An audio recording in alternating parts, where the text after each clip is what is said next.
Morning प्यारे बच्चों, आज हम क्लास 7th की सोशल साइंस की वर्कशीट नंबर 13 को कंप्लीट करेंगे। बेटा ये आपके राजनीतिक विज्ञान की चैप्टर 1 समानता से ली गई है और इस वर्कशीट में हम समानता के बारे में पढ़ेंगे। बेटा यहाँ पर आपको कुछ इमेजेस दिखाई गई हैं और इन तस्वीरों को देखकर आपके मन में सबसे पहले क्या विचार आता है उसके बारे में हमें बताना है। तो चलिए इन इमेजेस को देख लेते हैं। बेटा जूम करके आपको शो कर देती हूँ इमेजेस। जैसे अगर हम यहाँ पहले इमेज देखते हैं तो यहाँ पर कुछ महिलाएं हैं जो आपको इस तरह से अपने उंगली पर लगे हुए निशान को दिखाते हुए अपनी उनकी यहाँ पे फ़ोटो दिखाई गई।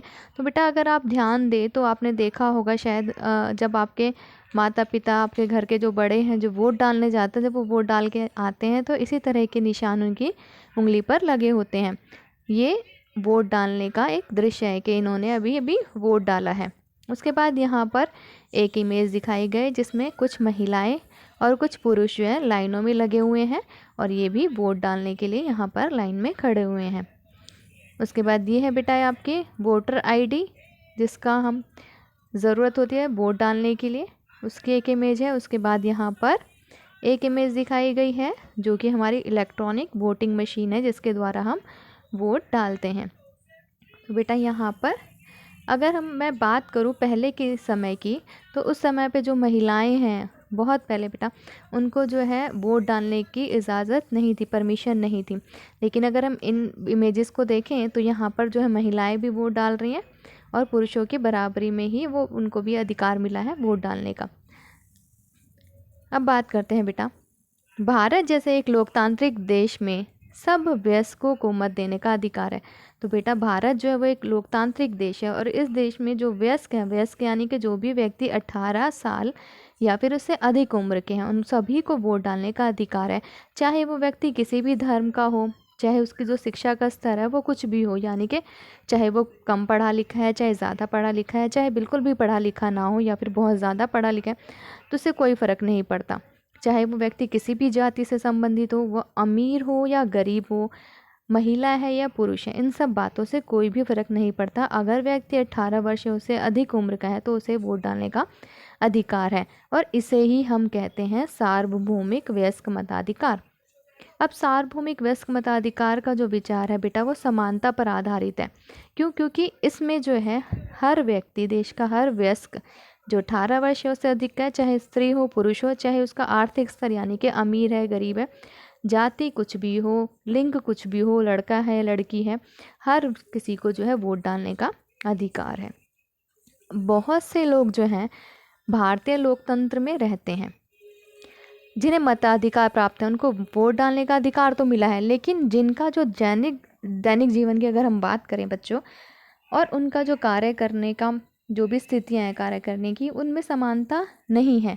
क्योंकि हर किसी का जो दैनिक जीवन वो अलग अलग होता है। कार्य करने की स्थिति जैसे एक व्यक्ति, जैसे मान लो बच्चों डॉक्टर हो सकता है, इंजीनियर हो सकता है, एक मजदूर है, एक घरों में काम कर रहा है, तो उनके जो कार्य करने की स्थितियाँ वो बहुत अलग अलग हो जाएंगी, लेकिन उससे मताधिकार पे कोई फ़र्क नहीं पड़ता। तो हमें जो है अगर हम इस तरह से बात करें तो राजनीतिक रूप से यानी कि मताधिकार जो है वो तो प्राप्त है, तो राजनीतिक रूप से तो सभी व्यक्ति समान हो गए, लेकिन सामाजिक रूप से असमानता अभी भी मौजूद है कि एक जाति के आधार पे, लिंग के आधार पे, आर्थिक स्थिति के आधार पर, धर्म के आधार पर लोगों के साथ अभी भी भेदभाव होता है। अक्सर कुछ लोगों के साथ असमानता का व्यवहार किया जाता है, यानी कि भेदभाव किया जाता है उनके साथ, और इसका कारण होता है कि उनका जन्म किसी एक जाति में हुआ है जिसको लोग पसंद नहीं करते, इससे भेदभाव करते हैं।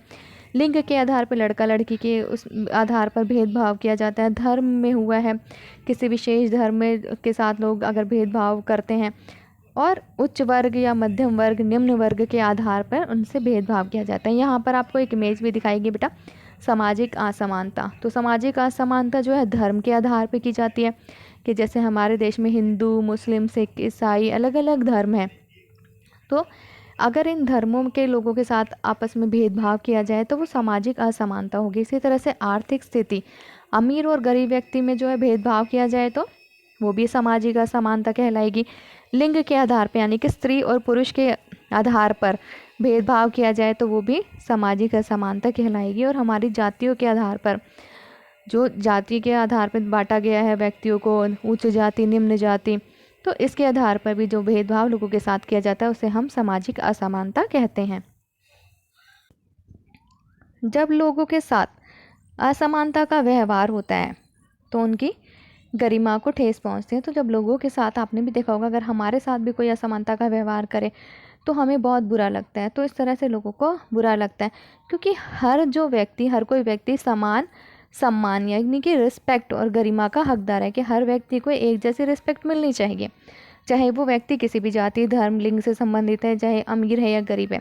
तो यहाँ पर हमें एक इमेज दी गई है, एक चित्र दिखाया गया है। ये जो है बेटा 1975 में एक मूवी थी दीवार, अमिताभ बच्चन की। उसमें क्या था, जूते पॉलिश करने वाला एक लड़का था, और जब वो पॉलिश करता है यहाँ पे इस व्यक्ति के शूज़ को, तो ये क्या करता है, उसने जो पैसे थे उसको फेंक के देता है। तो वो बच्चा फेंके हुए पैसे उठाने से इनकार कर देता है, क्योंकि वो मानता है कि उसका काम भी जो है, उसकी भी एक गरिमा है और उसकी भी रिस्पेक्ट करनी चाहिए, उसका भी आदर करना चाहिए। तो उसे उसका भुगतान जो है आदर के साथ किया जाना चाहिए। तब ये व्यक्ति उसको पैसे उठा कर देता है। अब बेटा यहाँ पर हमें कुछ शब्द दिए गए हैं, जैसे आपकी बुक में शब्द संकलन दिया जाता है, तो थोड़े से जो हमारे इम्पॉर्टेंट वर्ड है, थोड़े से नए शब्द हमारे इस वर्कशीट में आए हैं, थोड़े डिफ़िकल्ट जो आपको लग सकते हैं, उस तरह यहाँ पे इनको एक्सप्लेन किया गया। पहला शब्द है बेटा हमारा वयस्क, यानी कि हर व्यक्ति जो भी 18 वर्ष या उससे अधिक आयु का है।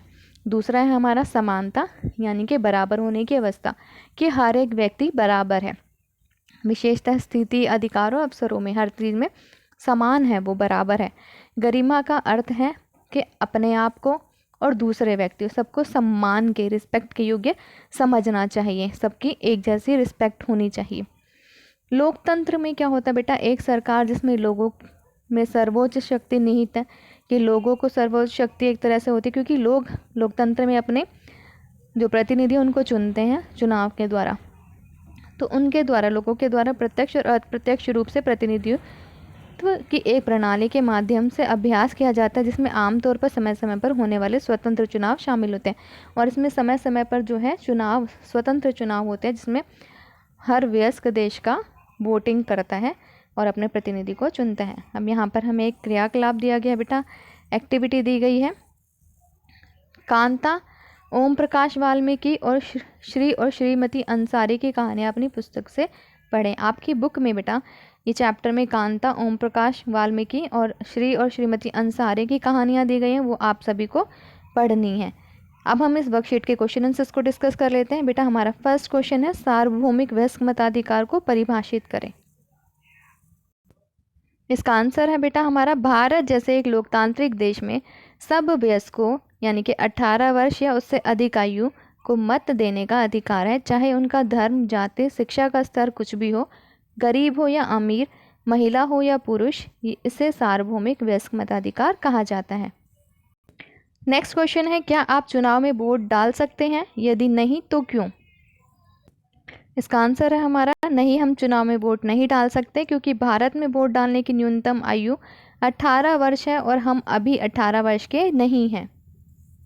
अब बच्चों यहाँ पर हमें कोविड से संबंधित एक संदेश दिया गया है, अपने हाथ नियमित रूप से साबुन एवं पानी से धोएं। तो बच्चों, कोरोना से बचने के लिए हम सभी को अपने हाथ बार बार साबुन और पानी से धोने चाहिए। यहाँ पर हमारी ये वर्कशीट कंप्लीट होती है। आई होप बच्चों आपको ये वर्कशीट समझ में आ गई होगी। अगर आपको कोई भी डाउट है तो आप कमेंट सेक्शन में कमेंट करके पूछ सकते हैं। अगर आपको वीडियो अच्छी लगी है तो वीडियो को लाइक कीजिए, शेयर कीजिए, और हाँ, अगर अभी तक आपने चैनल को सब्सक्राइब नहीं किया हुआ है तो चैनल को सब्सक्राइब कर लीजिए, ताकि आगे आने वाली वीडियोज़ की नोटिफिकेशन आपको टाइम से मिल सके।